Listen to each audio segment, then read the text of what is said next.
Ahoy, this is Zdenka. In this tutorial, I've got a whole bunch of practical tips and tricks, creative filming ideas, camera settings, and editing with the DJI Osmo 360 camera, which was provided by DJI. Let's start filming yourself while walking. I am sure that many of you will be using the 360 camera for travel and sightseeing. What is the easiest way to film yourself? The mode you want to use is 360 Selfie Mode. There are two more settings you want to enable. Let's swipe down and go to the second page where voice control is. Instead of pressing the record button, it's way easier to just say start recording and stop recording. If you happen to film where you need to be very quiet, as you might have a guide telling you all about historical buildings, you might not want to use the voice control, but twist shut instead. You just twist the camera 2 times to start and stop recording. To put the camera into a silent mode so you don't disturb even further, swipe down again and go to sound. Here you can lower the camera sounds or mute them completely. Once you hit start recording, you can swipe down and select when you want the camera preview to turn off. This will save battery life. I've selected 15 seconds to make sure I adjust where I want the camera positioned, and then I just go. What is quite important when it comes to filming in 360 selfie mode is camera position. The camera should be at your waist level. This will ensure that the horizon behind you is not bending, but stays perfectly straight.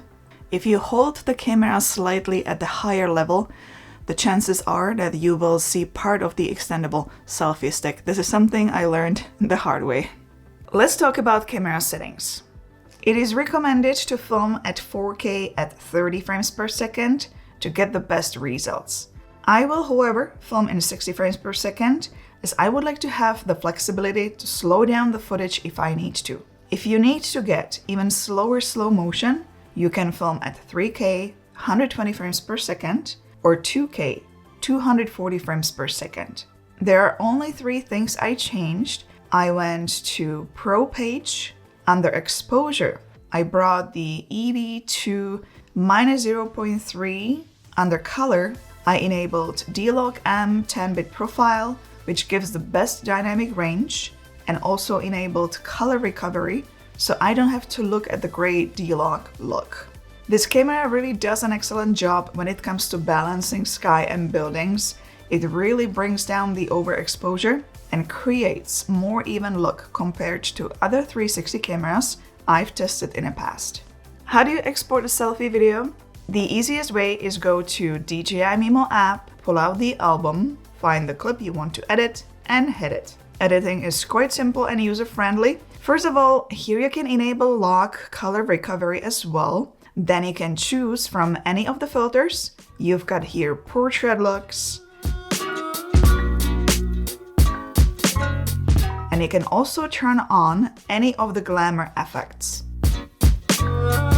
What you want to keep on is de-warp. This will keep all the lines as straight as possible. If you turn it off, this is what is going to happen. Once you're ready to export, you can choose the aspect ratio and then the resolution. If I were going to post just on Instagram, I would select 1080p, YouTube 4K, frame rate, and bitrate. I personally prefer higher for better quality. You can enable 10-bit color depth, yes please, and enable or disable the watermark.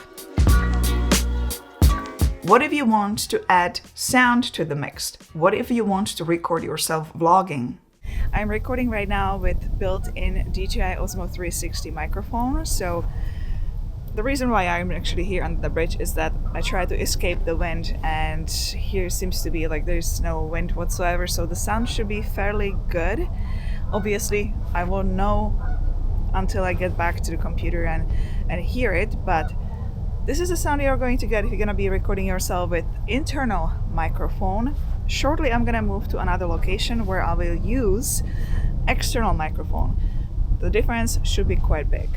When it comes to any camera, not just a 360 camera, the best sound, hands down, you're going to get is if you will be using an external microphone. The nice thing with DJI products is that they all work together.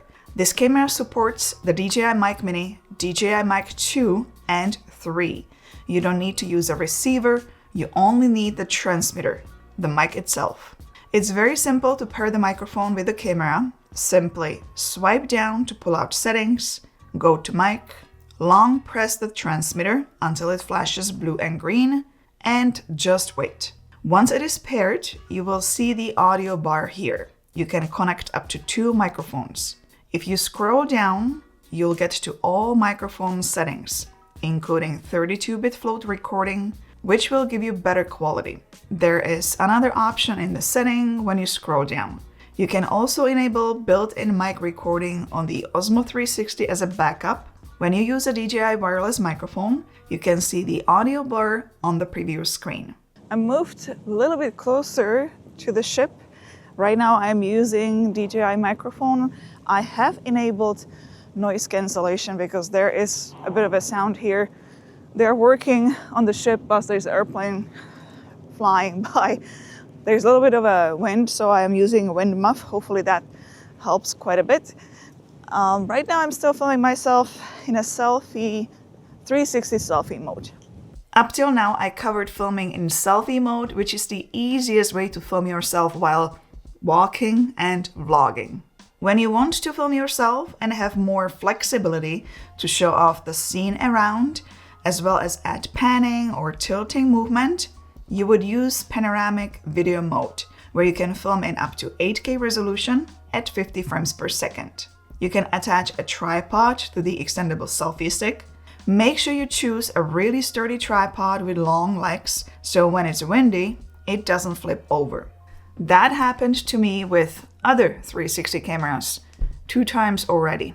This is pure user error. You can just walk around, do your thing, and the camera will record everything around you. Once you film the clip, you go to the DJI Memo app, hit tracking, slide across to enable tracking, and hit start tracking. The camera will follow you as you move.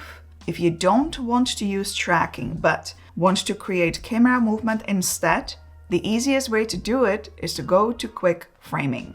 You will physically move your phone around to select the movement, plus it will push you to get up from the chair and move a little. You simply find the starting frame, hit record, and then slowly move to what you want to show next. I prefer the slow cinematic movements. If you happen to film in a place where you see a really interesting ceiling or structure above you, you can just film walking through and reframe the shot in a post to create a reveal. Here again, you can use quick framing to add movement, or if you are after more dynamic movement, go to camera movement and choose one of the pre-designed movements. There are plenty of choices in all these categories. No matter what you're going to be doing during the day, just place the camera and film literally everything. As it is quite small, you can place it in places you wouldn't be able to fit a large camera. These days, lots of creators are going after this look, which is quite easy to achieve right on your smartphone. This will make daytime footage less boring and it will really stand out. Let me show you how you can achieve that look. I went to filters and selected one of the retro movie filters. You can just adjust the strength of the effect. Then I went to adjust and play it mainly with the tint further to get the colors I wanted. It really is not that complicated. The other adjustments are just minor, but the filter and tint control are the basis of what I used on the smartphone. Another tip I would give you, if you don't like the over-sharpened, over-detailed smartphone look, if you are after a cleaner camera look, just like me, and that is what I prefer as a photographer, before you start filming, go to Pro Camera Controls, hit Image Adjustments, and bring the texture to -2. If you will be taking selfie panorama photos, go to Panoramic Photo, connect DJI Memo app to get the best quality, select 120 megapixels, and enable timer so you have enough time to hit the post and hide the phone before the camera takes the shot. You can then choose the field of view you want in the editor: asteroids, ultra wide, wide, and no distortion. Enable filter you like, color tune, add glamour effect if you prefer, and export. How about filming at night? Don't just leave your camera in panoramic video mode, but switch it to super night mode. The difference in picture quality is huge. The night video is very clear and crisp. If you want to experiment and get even nicer footage with natural motion blur, go to Pro Settings, hit Exposure, select Manual, and ensure you have the right shutter speed. At night, you don't need ND filters, so you can film in manual mode. If you are filming at 30 frames per second, double it and select 1/60th. Then you can adjust the exposure further to your liking. What other shots can you do to boost your vlogs and travel videos? For the action lovers, such as riding bike, motorcycle, or any other POV shots that require a really wide angle, go to single lens mode and select video. The field of view is 155 degrees ultra wide angle, and you can film here at up to 5K 60 frames per second. If you hit this setting at the top, you can see that all stabilization is on rock steady by default. If you want more of an action look, where you actually want a bit of a shake, you can turn it off. One of the things you have to get used to when you're filming yourself with a single lens in selfie mode is where you're gonna position the camera. If you're gonna leave it too low, you might have a big distortion with the horizon in the back. If you bring it way too high, again, you have to kind of find the sweet spot. I think it's a bit of a eye level that's very supposed to be to get, hopefully, the horizon as straight as possible. If you need higher frame rate for slow motion, you need to go to Boost Video. Here you will be able to film at 4K, up to 120 frames per second, and you will also get bigger field of view, 170 degrees. If you go to this setting at the top, you will get not only rock steady, but also another option, horizon steady.